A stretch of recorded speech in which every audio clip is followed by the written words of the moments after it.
वक्ता नहीं हूँ, उनके साथ क्या होगा मुझे नहीं मालूम, लेकिन मुझे लगता है कि मैं सेकंड लास्ट हूँ। कोई बात नहीं, जो छोड़कर चले गए मेरे शब्द इतने गहरे होंगे कि उनको आज नहीं का एहसास होगा कि उनका जाना यहाँ से गलत था। मैं वो रणनीतियां बताऊंगा जो आज तक आप लोग किसी ने नहीं समझाया होगा। मैं मानता हूं कि मैं कोई नेता नहीं हूं, बहुत तगड़ा भाषण दे सकता हूं, लेकिन मैं एक अदना व्यक्ति जरूर हूं जो समाज को समझता हूं। मैं जिस समाज के साथ उठता बैठता हूं, आप लोग से रोज मेरी किसी न किसी 200-300 आदमी से, समाज के हर अमीर गरीब हर तरह के लोगों से मिलता हूं, उनको सोचता हूं और उनको समझता हूं। तो कुछ कहने से पहले मैं यहाँ उपस्थित जो आज के वास्तविक बुद्धिजीवी बैठे हैं और जिनको वास्तविक में मैं कुछ कहना चाहता था, कुछ संदेश देना चाहता था, वो यहाँ बैठे हैं। इसलिए आप सबों को मेरे तरफ से बहुत बहुत नमन और धन्यवाद। जातिगत जनगणना पर मैं कुछ कहूं, इससे पहले मैं आप लोगों से कुछ प्रश्न पूछना चाहूंगा। आप लोग कितने आदमी इस चीज से सहमत हैं कि समाज में असमानता है? कृपया हाथ उठाएं। धन्यवाद। आप लोगों में से कितने लोग ये समझते हैं कि ये असमानता का जो मुख्य वजह है वो जाति है?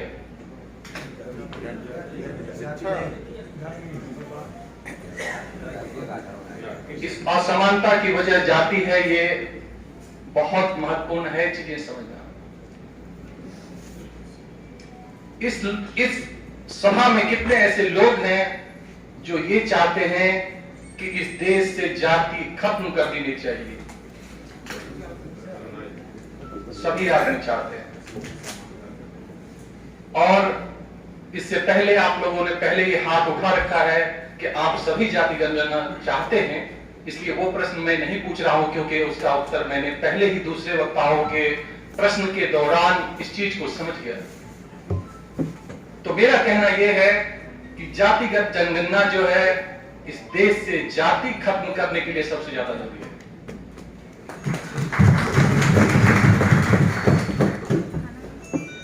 जाति होती क्या है?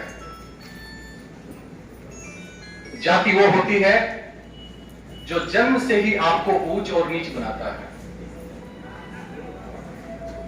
और कोई जाति बनाकर रखना क्यों चाहता है? आपने देखा होगा कभी पानी को बहते हुए, कभी पानी नीचे से ऊपर की तरफ नहीं बहता, हमेशा ही ऊपर से नीचे की तरफ बहता है। कोई अपनी जाति को बनाकर क्यों रखना चाहता है? क्योंकि ऊपर से नीचे बहने में कहीं ना कहीं वो अपने आप को किसी से ऊपर समझता है।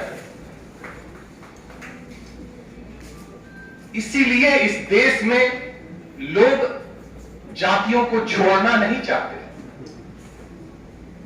इस देश में असमानता का सबसे बड़ा जो हथियार है, जो वजह है, और आपके गुलामी की जो सबसे बड़ी वजह है, वो जाति व्यवस्था है।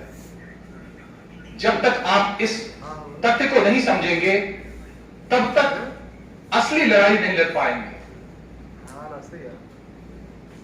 मैं जो लोग ये कहते हैं कि जातिगत जनगणना करने से इस देश में जातीय भाव या भेदभाव बढ़ जाएगा, तो मेरा उनसे प्रश्न है कि इस देश में जातियां आपने बनाई या उन्होंने बनाई? किसने बनाई जातियां? उन्होंने बनाई। भेदभाव किसने क्रिएट किया? उन्होंने क्रिएट किया। कोई भी कोई व्यवस्था क्यों करते हैं? क्योंकि उनसे किसी न किसी तरह के उनको लाभ मिलता होगा। इस देश में हजारों हजार जातियां हैं, और ये जो हजारों हजार जातियां हैं, क्या आपको लगता है कि जैसे उनका जो आर्गुमेंट होता है, जब आप दलीलें होती है कि इस देश में जातियों का निर्माण जो है कर्म के आधार पर है, तो क्या आपको लगता है कि इस देश में कर्म करने वाले 10,000 तरह के कर्म हैं? अगर ये 10,000 तरह के कर्म नहीं है तो इस देश में 10,000 की जातियां कहां से आएगी?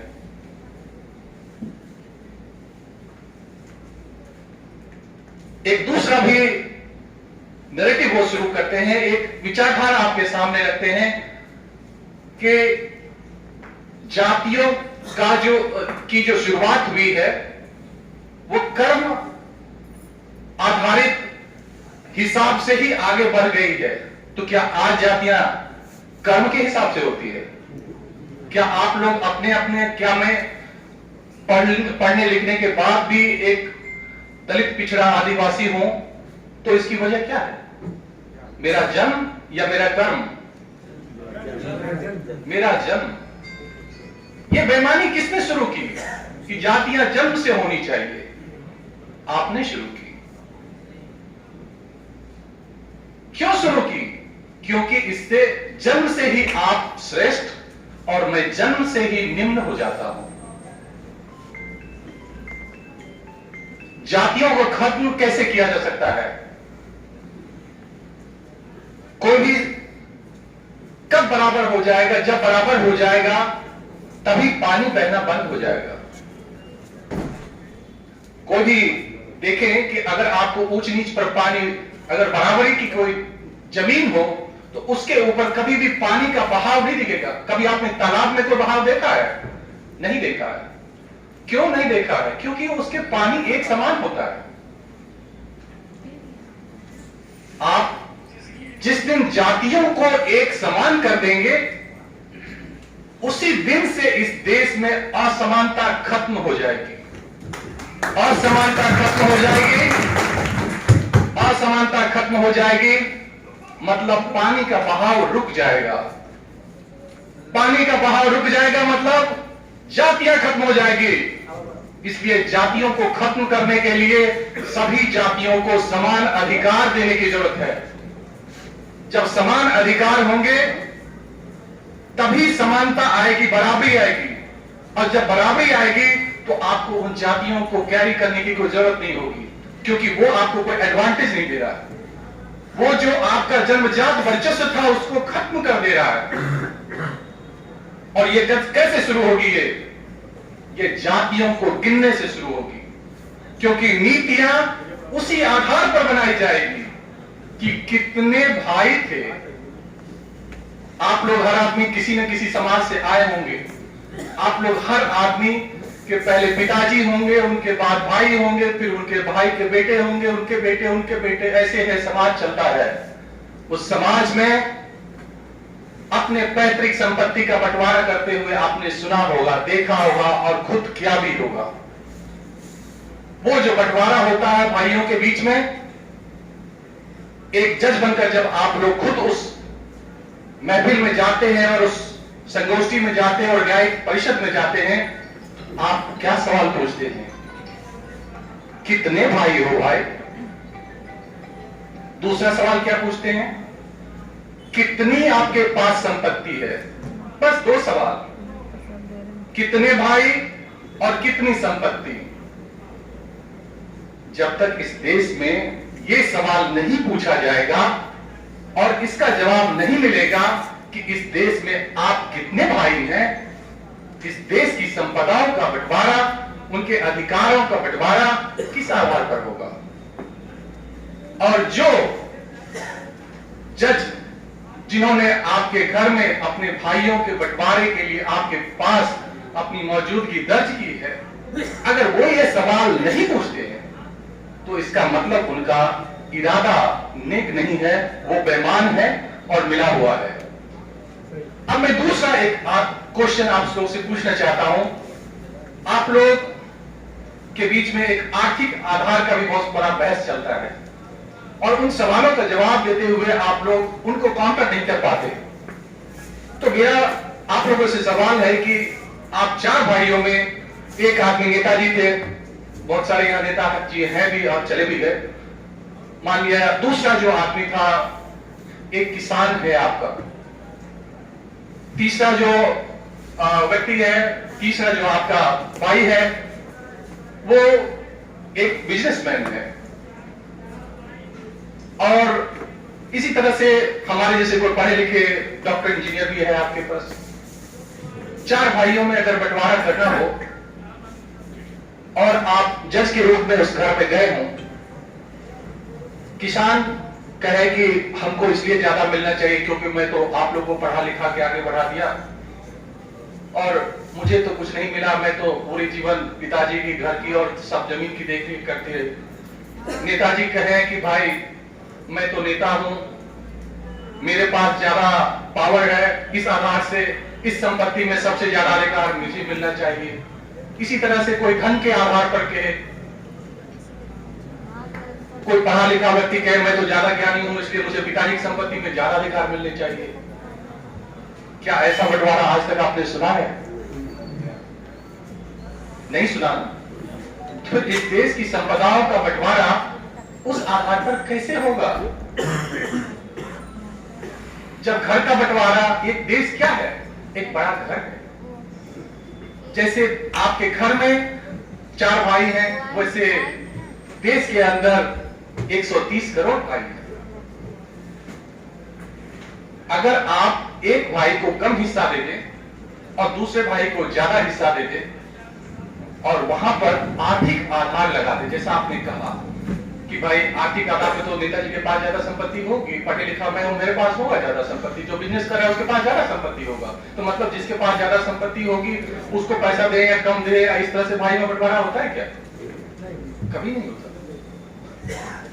यही जो आर्गुमेंट है, ये आर्थिक आधार क्यों ना होना चाहिए, इसका सबसे बड़ा आर्गुमेंट है जो आप लोगों को बहस के अंदर लोगों को बताना चाहिए कि आर्थिक आधार क्यों नहीं होना चाहिए। आरक्षण, जब आरक्षण की व्यवस्था हुई संविधान के अंदर, तो उस समय सिर्फ कानूनन तौर पर 2 ही आधार बनाए थे। एक है सामाजिक पिछड़ापन और दूसरा है शैक्षणिक पिछड़ापन। क्या हमारे जो पुरखे थे वो इतने बेवकूफ थे कि उनके दिमाग में आर्थिक एजेंडा नहीं आया होगा? आया होगा, प्रश्न होगा, बहस भी हुई, लेकिन सबों ने आर्थिक आधार को नकार दिया। आपके घर में आप सहायता किसको देते हैं? जो बुजुर्ग होते हैं, जो कमजोर लाचार होते हैं, जो बीमार होते हैं या जो बच्चे होते हैं। आपने जिस समाज के अधिकार को छीनकर हजारों सालों से उस समाज की रीढ़ को तोड़ दिया है, सहारा आज उसको जरूरत है ना। एक समाज में हर व्यक्ति के पास $100 बिलियन होना चाहिए और दूसरे समाज के उसी व्यक्ति समाज के दूसरे व्यक्ति के पास ₹100 भी नहीं होनी चाहिए। ऐसे कैसे होगा? इस आधार पर अगर आप आर्गुमेंट करेंगे तो कैसे काम चलेगा? ये तो अन्याय है, ये न्याय नहीं है ना। इसीलिए, और किसके पास किस जाति के ये लड़ाने का जब तक क्या है कि जंगल में मोर नाचा किसने देखा? किसी ने नहीं देखा। तो इस जाति के गणित को जंगल के मोर की तरह बनाए रखिए, जिससे लोगों को पता न चले और लड़ाने में आसानी हो। आपको लड़ाना है तो आपको बता दें आपका तो वो खा रहा है, उसको बता देंगे आपका तो वो खा रहा है, और सब आपस में लड़ते रहिए। ये मत पूछिए कि मैं क्या खा रहा हूं आपका। ये मनोविज्ञान का एक बहुत ही घातक तरीका है कि टारगेट को डिफर अपने से दूसरी तरफ भेज दीजिए कि लोग आपसे में लड़ते रहे। उनको आपसे में लड़ने से फुर्सत नहीं हुई तो हमसे अधिकार कैसे मांगने आए थे? और इंदिरा साहनी केस, जिसको कि हमारे पूर्व के वक्ताओं ने कोट भी किया है, अगर इस चीज के लिए जाना जाता है इंदिरा साहनी केस कि 50% की सीमा निर्धारित हो, तो इंदिरा साहनी केस इसलिए भी जाना जाता है कि इस देश में आर्थिक आधार पर आरक्षण गैर कानूनी है। आर्थिक आधार पर नहीं दिया सकता आरक्षण। सिर्फ उन्हीं लोगों को आर्थिक आधार पर आरक्षण मिल सकता है जिनके आर्थिक रूप से कमजोर होने की वजह सामाजिक पिछड़ापन है।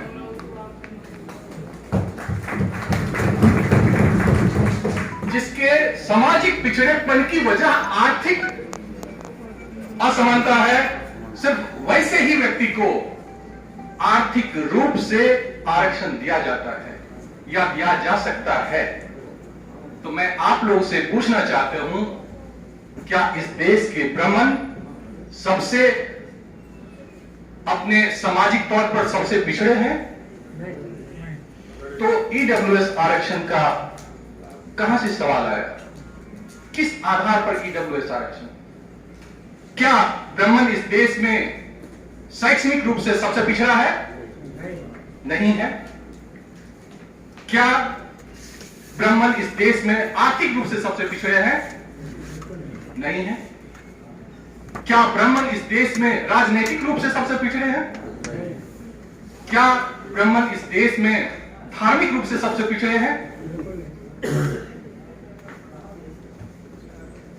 तो फिर ये आरक्षण किस लिए, किस आधार पर है? अगर ये गैर कानूनी नहीं है, अगर इसके बाद भी आपके शरीर में और आपके दिमाग में खून नहीं खौलता है, तो आपके समाज के साथ कुछ नहीं हो सकता सिवाय अन्याय के। भाषण देना और उस पर अमल करना दो अलग चीज है। इससे हमारे पूर्व के कई वक्ताओं ने कलेवा पे बहुत जोरदार प्रहार किया। मैं कहता हूं, उस कलेवा को मत तोड़िए जो आपके हाथों पर बंधा हुआ है। उस कलेवा को तोड़िए जो आपके दिमाग में बना हुआ है। हाथ में बंधे हुए कलेवे से आप विजय नहीं पा सकते, कोई आजादी की लड़ाई नहीं जीत सकते। आप इतना भी पहन लीजिए, मुझे कोई फर्क नहीं पड़ता। आप हाथों में इतनी मोटी मोटी रस्सियां बांध लीजिए, मुझे कोई फर्क नहीं पड़ता। लेकिन उसके बाद इन कलेबों को तोड़वा कर अगर आप धर्म परिवर्तन करके भी जातियों में विवाद करते हैं तो मुझे उससे फर्क पड़ता है। इस समाज को, इस समाज की समृद्धि को इससे फर्क पड़ेगा। सिर्फ भाषण देने से चीजें नहीं बदलेगी, उसको कर्म के रूप में अपनाना होगा। आप लोगों का आकलन कर्म के रूप से करिए। जैसे एक नेताजी आए, बहुत अच्छा भाषण दिए, अभी चले भी गए वो। जब भी आप, ब्राह्मणवाद क्या है, ये मनुवाद क्या है? जब आप किसी चीज को विखंडित करते हैं, यही है समाज को विखंडित करने वाला मनुवादी कहलाता है। वो किस रूप में विखंडित करता है ये कोई मतलब नहीं रखता। समाज को जोड़ने वाला व्यक्ति मानववादी कहलाता है।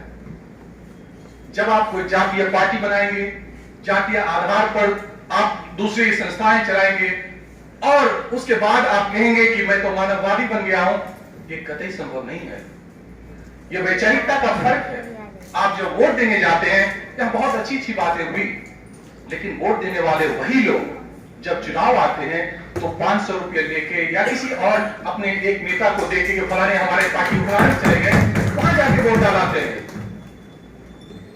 जब तक इन मानसिक गुलामियों की बेड़ियों को नहीं तोड़ेंगे, जब तक इस कलेवा को नहीं तोड़ेंगे, तब तक आपके समाज की कोई भी समृद्धि संभव नहीं है।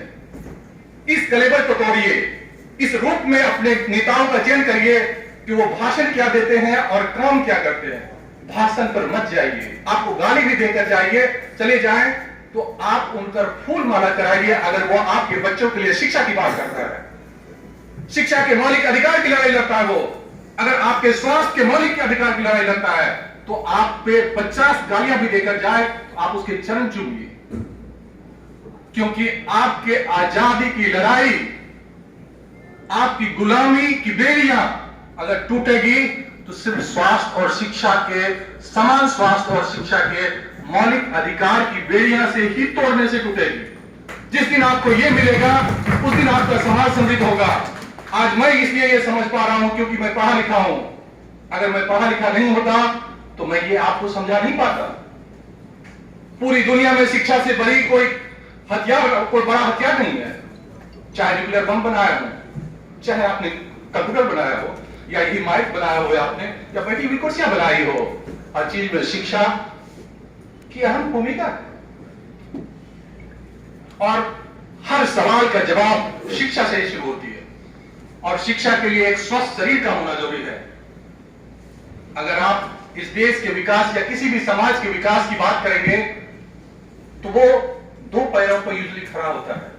एक है स्वास्थ्य के मौलिक अधिकार और दूसरा है शिक्षा के मौलिक अधिकार। इसीलिए मेरे जैसा व्यक्ति पढ़ा लिखा होकर भी राहुल जी जो बात कर रहे थे, एक बार नहीं 3-3 बार स्वास्थ्य के मौलिक अधिकार की आंदोलन किया।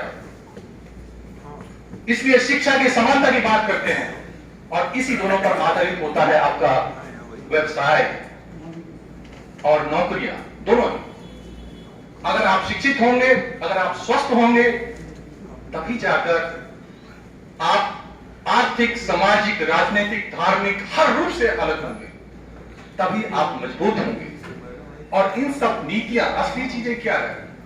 क्यों मैंने नेताओं के बारे में कहा कि सारी आपके गुलामी को तोड़ने की जो नीतियां हैं वो केंद्र में बनाई जाती है, बहुत कम राज्यों में भी बनाई जाती है, लेकिन मुख्य नीतियां केंद्र में बनाई जाती है। जब तक केंद्र में आपके विचार की सरकार नहीं होगी, आपके लिए नीतियां नहीं बनाएगी। जैसे मैं अगर प्रधानमंत्री बन जाऊं तो मैं क्या करूंगा?